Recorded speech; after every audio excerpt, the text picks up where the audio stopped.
నమస్తే welcome to our channel నేను సిరి రేవంత్ రెడ్డి గారి ట్రాప్లో కేసీఆర్ కేటీఆర్ ఇద్దరు పడిపోయారు అయితే ఈ ట్రాప్లో హరీష్ రావు పడకుండా అంటే తను మాత్రం హ్యాపీగా ఉన్నట్టు తెలుస్తుంది ఎందుకు ఏంటి ఈ అంశాన్ని మనకి వివరించడానికి మనతో పాటు ఉన్నారు ప్రముఖ political analyst doctor Bharat Reddy గారు నమస్కారం సార్ నమస్తే సార్ ఇప్పుడు చూస్తున్నట్టయితే చట్టసభలలో అంటే సభలలో హరీష్ రావు గారిని హైలైట్ చేస్తున్నారు కానీ కేసీఆర్ కేటీఆర్ గారిని మాత్రం విమర్శిస్తున్నారు సో హరీష్ రావు గారిని హైలైట్ చేయడానికి గల కారణాలు ఏంటంటే ఇదంతా కూడా చూస్తున్నట్టయితే రేవంత్ రెడ్డి గారి వ్యూహంలాగా అనిపిస్తుంది ఇందులో వాస్తవం ఉందంటారా సార్?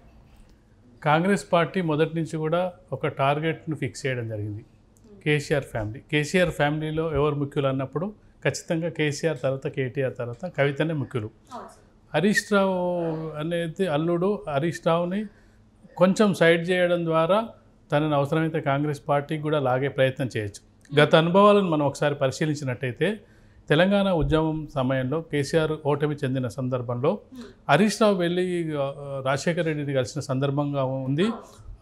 ఒకవేళ చాలామంది అభిప్రాయం ఏంటంటే రాజశేఖర రెడ్డి చనిపోకుండా ఉన్నట్లయితే తెలంగాణ వచ్చేది కాదు, పార్టీ కూడా అందరు సభ్యులు విజయశాంతి కూడా అప్పుడే కాంగ్రెస్ పార్టీకి దగ్గర అవడానికి ప్రయత్నించింది, కాంగ్రెస్ పార్టీలో చేరడం జరిగింది. ఎప్పుడైతే రాజశేఖర రెడ్డి చనిపోవడం జరిగిందో అప్పుడు కేసీఆర్ మరొకసారి దీక్ష పేరుతో రోషయ్య సీఎంగా ఉన్నప్పుడు దీక్ష చేస్తున్న సందర్భంగా అప్పుడు కేవలం వాళ్ళకు 7 మాత్రమే ఎమ్మెల్యేలు ఉండే ఏదైతే బీఆర్ఎస్కి. ఆ సందర్భంగా చూసుకున్నట్టయితే హరీష్ రావు కొంత కాంగ్రెస్తోని సన్నిహితంగానే ఉన్నాడు. ఆ సందర్భంగా 2014లో చూసుకున్నట్టయితే అధికారంలోకి వచ్చిన తర్వాత నెంబర్ 2 స్థానం నిజం చెప్పాలంటే మంచి పోర్ట్ఫోలియో నీటిపారుదల శాఖ ఇవ్వడం జరిగింది. తన ద్వారా నీటిపారుదల ప్రాజెక్టులుగా నిర్మించడం జరిగింది. ఇప్పుడు చెప్తున్న గొప్పగా చెప్తున్న కాళేశ్వరం ప్రాజెక్టు కూడా హరీష్ రావు ఆధ్వర్యంలోనే జరగడం జరిగింది. ఆ సందర్భంలో అధికారాన్ని అనుభవిస్తున్నంతసేపు హరీష్ రావు కాంగ్రెస్ను విమర్శలు చేయడం జరిగింది. తనకు పోటీ ఎవరైనా ఉన్నారంటే పార్టీలో కేసీఆర్తో తనకేం బాధలేదు, కేటీఆర్ వచ్చినప్పుడే తనకు పోటీ. నెక్స్ట్ సీఎం ఎవరు అన్నప్పుడు కొంత కేటీఆర్కు హరీష్ రావు మధ్య విభేదాలు ఉన్నాయి, గొడవలు అయ్యాయని చాలా పత్రికల్లో కథనాలు మీడియాలో వార్తలు అంటే గల్ల పట్టుకొని కూడా వీళ్ళు కొట్టుకున్నారని చెప్పేసి అందువల్లనే కేసీఆర్ పడ్డాడనే అభిప్రాయం ఉంది. అది ఎంతవరకు నిజం అనేది ఇప్పటివరకు బయటికి రాకపోయినప్పటికీ ఒక కథనాలు మాత్రం ఉన్నాయి. పోటీ ఒకవేళ కేసీఆర్ను దిగిపోవాల్సి వస్తే, కేసీఆర్ ఒకవేళ పదవీ త్యాగం చేయాల్సి వస్తే ఇది ఈ చర్చ కాదు. గత 2వ ఎన్నికల్లో గెలిచిన తర్వాత కేసీఆర్ స్థానంలో కేటీఆర్ రాబోతున్నారని పెద్ద ఎత్తున వార్తలు కూడా రావడం. అప్పట్లో ఉన్న ఈటల రాజేందర్ కూడా బహిరంగంగా చెప్పడం జరిగింది, కేటీఆర్ సీఎం అయితే ఏంటి. చాలా మినిస్టర్లు కూడా చాలామంది కూడా కేటీఆర్ కాబోయే సీఎం అని చెప్పడం జరిగింది.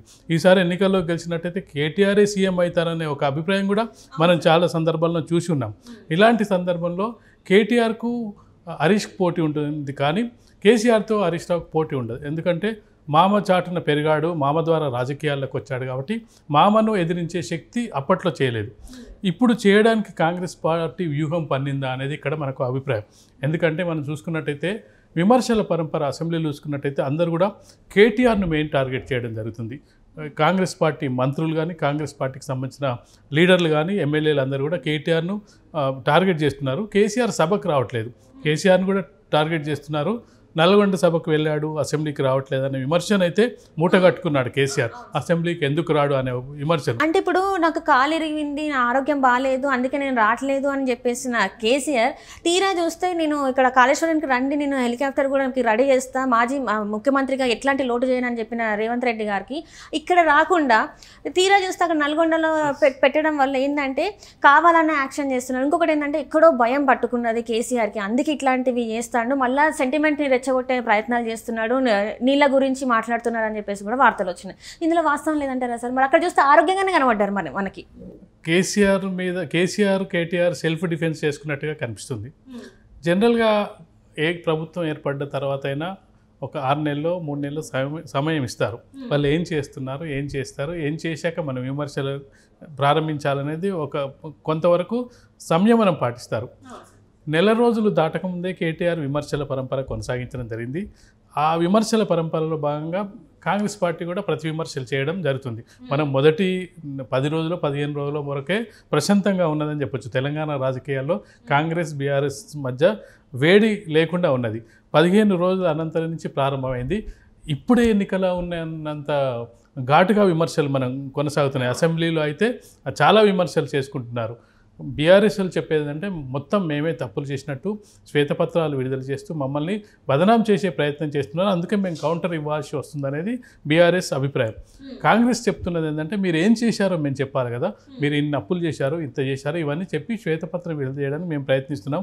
మీరు చేసిన తప్పులేంటో ఒప్పులేంటో చెప్పకుండా మా ప్రభుత్వం ముందుకు ఎలా వెళ్తుంది, ఇక్కడ మొత్తం ఖజానా ఖాళీ చేయడం జరిగింది, రాష్ట్రాన్ని అప్పులు గొప్పగా మార్చడం జరిగింది.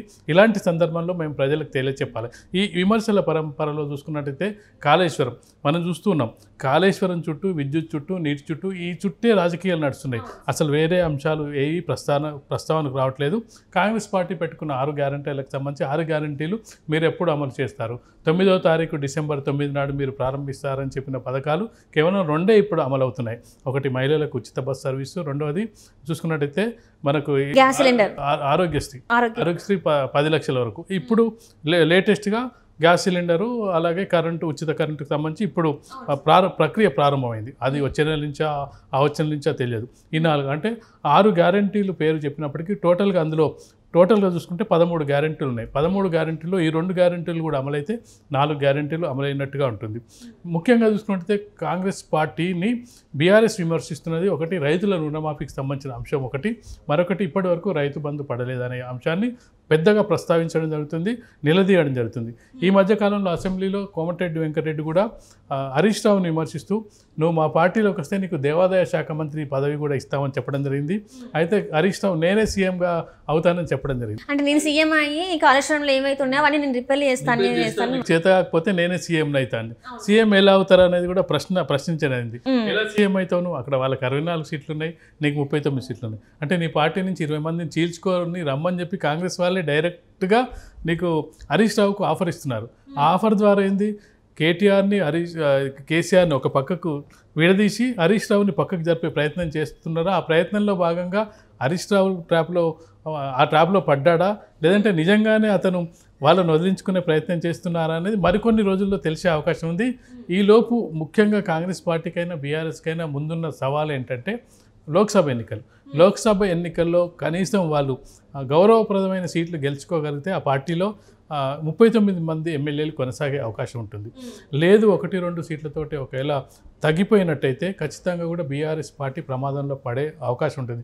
ఆ ప్రమాదంలో పడే అవకాశం ఉన్న సందర్భంలో హరీష్ రావుని ముందుగానే గాలం వేసి లాగుతున్నారా, నీతో ఒక 20 మంది వస్తే ఎలా ఉంటుందని, ఆ ట్రాప్లో హరీష్ రావు పడ్డాడా, వీళ్ళు అలా లాగారా అనేది ఈ చర్చల సందర్భంగా మనకు కనిపిస్తుంది. అంటే ఇక్కడ ఏంటంటే సార్, ఇప్పుడు మామని కాదని, నేను అసలు మామకి కాదని పార్టీ నుంచి బయటకు పోయేది లేదు, ఎప్పటికి ఉన్నా కూడా నేను ఇక్కడనే ఉంటా అని చెప్పేసి హరీష్ రావు కొన్ని సందర్భంలో చెప్పిన మనం చూసాం. సో ఇప్పుడు మామ మాటను కాదని, అంటే కేసీఆర్ గారి మాటను కాదని మళ్ళీ కాంగ్రెస్ గూటికి చేరే అవకాశాలు ఉన్నాయంటారా? మరి రాజకీయ పార్టీ నాయకులు మనం చూస్తుంటాం. ఈరోజు మనం వెళ్ళి ప్రెస్ మీట్ వెళ్ళి అడిగితే మైక్ ముందర పెడితే ఎట్టి పరిస్థితుల్లో నేను పార్టీ మారను, నేను జీవితాంతం ఈ పార్టీ అని చెప్పి నెక్స్ట్ డే వెళ్ళి పార్టీ మారుతున్న చాలామంది నాయకులను చూసాం. వాళ్ళు చెప్పే రీజన్స్ అప్పుడు ఉంటాయి, వాళ్ళ రీజన్స్ వాళ్ళకు ఉంటాయి. ఆ రీజన్స్ని వాళ్ళు వెతుకుంటారు, ముందే వాళ్ళు ప్రిపేర్ చేసుకుంటారు. అది రాజకీయాల్లో ఇప్పుడు ఎవరు ఏ పార్టీలో ఉంటారు అనేది అంత ఖచ్చితంగా చెప్పలేని పరిస్థితి అయితే కనిపిస్తుంది. మరొకటి ఏంటంటే అధికారంలో లేని పార్టీని ఇటీవలి కాలంలో మన రాజకీయ నాయకులు, ఇప్పుడు తెలుగు రాష్ట్రాల్లోని రాజకీయ నాయకులు అధికారంలో లేని పార్టీలో ఉండడానికి ఇష్టపడట్లేదు. ఎవరు అధికారంలో ఉంటే వాళ్ళ వైపు వెళ్ళడానికి ప్రయత్నిస్తున్నారు. కాంగ్రెస్ పార్టీనే ఎగ్జాంపుల్. కాంగ్రెస్ పార్టీలో 21 మంది గెలిస్తే అందులో 13 మంది 14 మంది వెళ్ళి బీఆర్ఎస్లో కలిసి.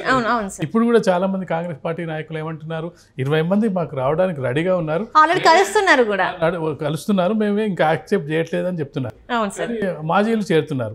ఎమ్మెల్యేలు చేరడానికి కొంత అసెంబ్లీలో ఇబ్బంది ఉంటుంది, వాళ్ళ మీద వేటు పడే అవకాశం ఉంటుంది, వాళ్ళు వేచి చూసే ధోరణి అవలంబిస్తున్నారు.